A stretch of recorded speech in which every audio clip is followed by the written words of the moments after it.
And there's even some newer things going on with the moon right now since we are just past the anniversary. It seems like every website is talking about the moon, and of course, why haven't we gone back? That's the big question that is in everyone's mind yet again, as history seems to repeat itself. Before I get to that, I just want to conclude one thing with the F1 engines. Go ahead. There, Yeah. there was a serious problem with the F1 engines during testing, and it was called combustion chamber instability. And they weren't really able to resolve that issue. And in fact, NASA admitted to a constant percentage rate of failures during the static testing of the F1 engines. And when NASA said that they fixed the problem, they actually say in the next line that they don't really know what the problem was. And my question is, well, you didn't know what the problem was, how were you able to fix it in the first place? And it's my assertion here that they actually either used the F1 engines or used the substitute to launch the Apollo mission. Something launched that day in 1969, but it was most likely whether it was an empty rocket, because the F1 engines did not have the power. And I want to make sure that people understand that is, the F1 engines did not have the power to launch an Apollo payload into low Earth orbit. And if that's the case, there was no Apollo moon landings, because without the F1 engines, you could not have landed hardware on the moon. Yes, and of course, going back to why we haven't gone back to the moon, I'm very interested in both of your opinions. Randy, go ahead first. That is definitely a valid question. And every time that question is asked, I hear the same thing every time. NASA doesn't have the funding. That's just another in a long line of excuses as to what NASA gives for not being able to go back to the moon. If you listen to some of the astronauts, Don Pettit, for one, is actually admitted that, and he's on record as saying that you can just look this up anywhere. He's quoted everywhere as saying that he would go to the moon in a nanosecond, but we destroyed that technology. And that is exactly what has happened. A lot of the technology and the schematics for the Saturn V rocket, for the thousands of reels of telemetry tapes, have been destroyed. And they've been destroyed for one reason: to hide the evidence that there was nothing there in the first place. It would show if there was any schematics. There's just no way. It was impossible to get to the moon with that technology. And it's impossible to get there now. The reason why they haven't gone back isn't because of lack of funding. They still get $20 billion a year. NASA could actually divert its funds to their manned space program if they actually wanted to. What I find very ironic here and very interesting is that NASA can come up with $100 billion on the International Space Station, but they can't spend money on their own means of getting there. They have to rely on Russia to do it for them. And I might add that Russia is using 50-year-old technology. So you have one country 50 years later in the world that's capable of launch to low Earth orbit, and that's with Russia using a rocket using 50-year-old technology. There's something seriously wrong with the manned space program today. And Scott, go ahead if you have anything to tag there. Well, if you realize that NASA actually hasn't launched anything since 2011, I would think they're out of business. Yeah. They don't have anything in the works. I look through their report server all the time. Most of the documents that you find in there, they're working with Boeing, researching for jet engines for aircraft for supersonic flight. That's one of their main focuses that they're working on. They're doing the testing for Boeing and everything else on that. And the only other technology that they've really come up with is actually quite an enhancement with aluminum products. They're working with BRP that make Evinrude engines, and you'll find that technology in the new Evinrude outboard engines. That's one of the few things that they've actually come up with that actually work. That the engines are quite reliable, much lighter and more powerful, and burn even cleaner than a modern car does. So that's one of the few things they've come up with. As far as going to space or having a space program, they've basically been out of business for 9 years. My goodness. Yes, it's very unusual that we have not gone back, and you would have to imagine it should be such an easy task with current technology, right? Well, think about it. I ask people to think about it this way. Getting a rocket off planet Earth requires an enormous amount of resources because of the gravity forces involved. So why wouldn't they have had a moon base by now to launch from there? I mean, if they had invested the money 50 years ago to expand on and build on the technology that they had back at that time, They would have had launch capability from the moon. It would have been a lot far easier. The cost would have more than paid for itself by now. And launching to planets like Mars and so on and so forth would have been a lot easier in terms of launching payloads. But no, they haven't done that. It's gone backwards. It's gone absolutely backwards. As Marcus Allen said in the HBO video, he said, it's like Wilbur Wright flying his first airplane in 1903, and then we did nothing after that. It just stopped. And that's exactly what happened 50 years ago. They're telling us the end to the moon and back. We had this wonderful technology, and now we've lost it. We've destroyed it. We can't go back. And we have one country, one rocket, and that's it. Ridiculous. They also keep feeding us dates.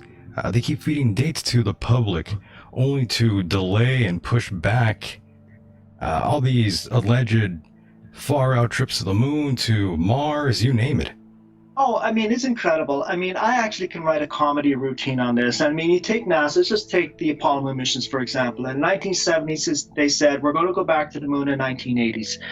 When the 1980s came along, they said, no, actually, we're going to push this back. We're going to send a crew. We're going to land a man on the moon back in the 1990s. And they said, okay, the 1990s came back, and they said, no, by the year 2000. And now they said, why the year 2020? So now we're closer to 2020. They said, well, actually, no, we're not going to go to the moon. We're going to go to Mars. And then he said, we're going to do that in 10 years. And then he said, no, actually, we're not going to do Mars in 10 years. We're going to do it in 15. And then they changed that and said, well, we'll do it in 25. The narrative is the same every decade. And I mean, you know, you can really write a comedy sketch on this. I mean, it's just amusing how I really think they think people are stupid. People are not that stupid. They know. They know that we're not going back. And it's just a narrative that NASA has, as you say, every decade to keep people's interest up. So That's all it is. strange. It's very strange. They say space is the final frontier, but have we actually explored it? Yeah, very interesting. The final frontier. Yeah. And, you know, no, I mean, it's hard to say. We have unmanned missions, and some of them have been successful, at least as far as I know. I haven't looked into that aspect of it. But I know what they're on, which is very interesting that you brought that up, because their unmanned missions during the 1960s was plagued with problems. I mean, I've been researching this for the next book, and their unmanned missions had problems after problems after problems leading up to the Apollo missions. But you lo and behold, the Apollo missions, which were more complicated in terms of its technology, all worked seemingly perfectly, except for Apollo 13, which people always throw at me and say, well, what about Apollo 13? Apollo 13 was a success. Okay, because even though it didn't land on the moon, they miraculously made it back to Earth, and it was called a success. So we're looking at a 100% success rate in terms of their trips to the moon and back. I'm not talking about the Apollo 1 disaster, because people say that one too. Just in terms of their missions in space, they have a 100% success rate versus their unmanned program, which was dismal. And anybody can look at this for themselves and see the same thing. It's very interesting. My question was to NASA, well, if you're not sure of the energy flux and you don't have the equipment to measure the true energy flux out there, how is it that you were able to design shielding to protect the astronauts? And that was the question that has never been answered. They don't really know the energy flux of the Van Allen belts. And remember, this is constantly changing every second. You need real-time information before you send any manned missions through these belts, which they didn't have the capability of doing back then, and they still don't have it today. And if you don't know the true energy flux, how can you build shielding to protect the astronauts? And that was the biggest thing for me. There are many elements in space that can end a mission in seconds. You know, obviously solar particle events, coronal mass ejections, galactic cosmic rays. Those are three of the biggest things that can end a mission in a matter of seconds. And to give some people an idea, these ejections, mass plasma from the sun, can be many miles in diameter. We're talking tens of thousands of miles. For example, coronal mass ejections have the kinetic energy to boil the North Atlantic Ocean. You get caught in that, you're dead. There's no amount of shielding that we're capable of today will protect any astronaut from a solar storm of that nature. So that was one aspect that I looked into. And it's very interesting to let the listeners know that the Apollo missions were sent up supposedly at the height of solar flare activity. So they were dodging solar flares to and from the moon. There was a massive solar flare event that happened August 4th, 1972, just about 4 months before the last Apollo mission of Apollo 17. And this solar flare was so powerful, it startled even NASA. It was recorded as the largest, most powerful solar event of the 20th century at that time. And it took NASA by surprise. And yet they sent up, or they claimed that they sent up the last mission, Apollo 17, 4 months after that mission, after that solar flare. And it makes you wonder, why would they even risk sending a manned mission 4 months later after such a massive flare like that? I mean, and there's a lot of questions that NASA has never answered. Yeah, that's pretty careless to do that. You would imagine. Yes. You would imagine. Yeah. Dead heroes are not good to us. We need them back alive. Yeah, I'm with you on that one. You know? Yeah. Good exactly. Lord. And of course, the first red flag for everyone, having just the primary red flag that everyone should have picked up on, was the simple fact that NASA lost the footage. Yes, and that's a very interesting point. Now, I actually go into this in great detail, and I'll give a few things here for the listener, Sure. and I hope that they will look into this themselves. All of this was supposed to be recorded on reels of telemetry tapes. Now, we're talking about 1960s computers, so these reels would be about the size of your steering wheel. And to give you an example, in your car, steering wheel in your car, so to give an example, for Apollo 11, there was an estimated 14,000 reels of tape recorded. And each reel of tape contained 3 pieces of information. Number 1 was the biomedical information of the astronauts. Number 2 was telemetry from the spaceship systems. And number 3 was the live video feed from the moon. That has been lost, all of them. And then subsequently I found out that not just Apollo 11, all of the telemetry tapes for all of the missions, an estimated 140,000 reels of telemetry tapes have gone missing. And then I found out that they weren't just missing, they were destroyed. And that is documented in my book, and the reader can read that and they'll see for themselves exactly how I walk everybody through it. And the finger points right back at NASA. And it can only be one reason why all this telemetry information was destroyed, because it didn't exist. It just didn't exist. So if you have these telemetry tapes looked at by historians, and they see that there's nothing on these tapes, then you're saying to yourself, whoa, wait a minute, what's happening here? So better than to have that happen, destroy the evidence, because there was no evidence. Yes, the original tapes now magically and physically disappeared. Yeah. That's really gold, ladies and gentlemen. I can't buy that. Yeah. And I've actually gotten into some discussions with proponents of the missions. They try to justify that these tapes were taped over. And as Marcus Allen said, but what? I Love Lucy comedy shows. Why would you tape over the greatest event in the 20th century? I mean, it makes no sense. And if anybody, we have common sense out there. One of the most important aspects of any event, major event in history, is keeping very detailed records of that event. And that applies to the Apollo missions. I can't think of anything else that would have been a greater event than that. And That's yet they ridiculous. destroyed all that evidence. That is the key evidence. Historians have actually said themselves if they find these tapes, it would be a treasure trove of information for them. That means that they're significant. They're gone. They're non-existent. Yep, And that's the most troubling aspect of all. it really makes you wonder.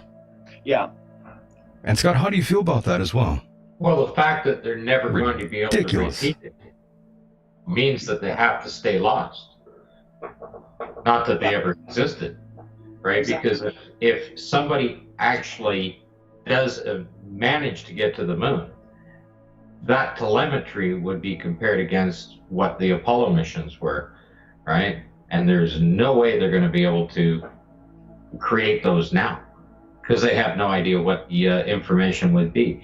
They keep changing the information and updating their information all the time on all of the data from the Apollo missions. They changed little things or they changed great things to make it work, right? It's kind of a debunking thing that they have going on, trying to, when somebody comes up with something, they come up with a little video or they come up with a PDF file. Looks old, is dated old, but the information has changed. And fortunately, I have most of the PDF documents down before they've changed them. And when I see that they're no longer in the archive in the original spot, it'll come up, show me a 404 error. I just search for that same document again and I come up with the new updated one, and then I compare them. And anything that they are paying attention to that they're changing in the documents means that there's actually a problem with that area of the piece of equipment or data or anything else that they're trying to cover up. There's something too that I would like to add to that. Go ahead. In terms of the telemetry tapes, often it's asked that if the Apollo missions were fake, then how come the most obvious country in the world, Soviet Union at that time, didn't say anything about that? And I'm going to be talking about that more in my second book. I do mention it briefly in the first one. But there's another aspect to this that people need to ask themselves. The Russians, right now, the Russians and the Americans are pals when it comes to their space program. I mean, they're working together on the International Space Station, so they're cooperating. They're just like friends, okay, for lack of a better way of putting it.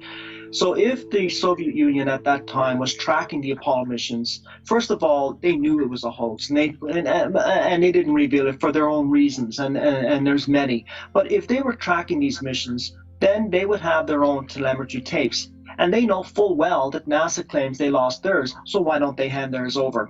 And that's a question that proponents can never answer. They don't have them because they weren't tracking them, because there was nothing to track in the first place. It's a great question, by the way. If you look at the videos or even the photographs and you see the behavior of the astronauts as they're moving around, they don't seem to be afraid of anything. They are not being careful with anything they're doing. They are just literally joking around.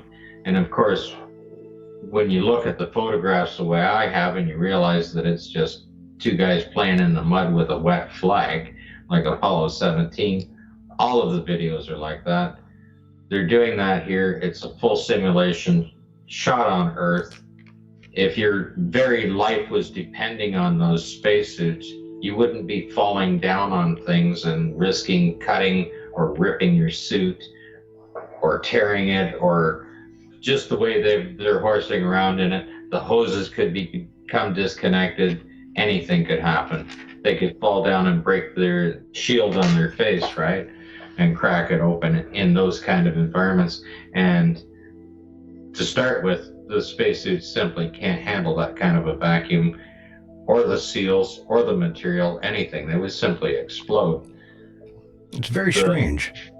And The lander itself, with 12 millimeter thickness of a skin to hold back the pressure inside the spacecraft, is absolutely the most absurd thing I've ever heard in my life.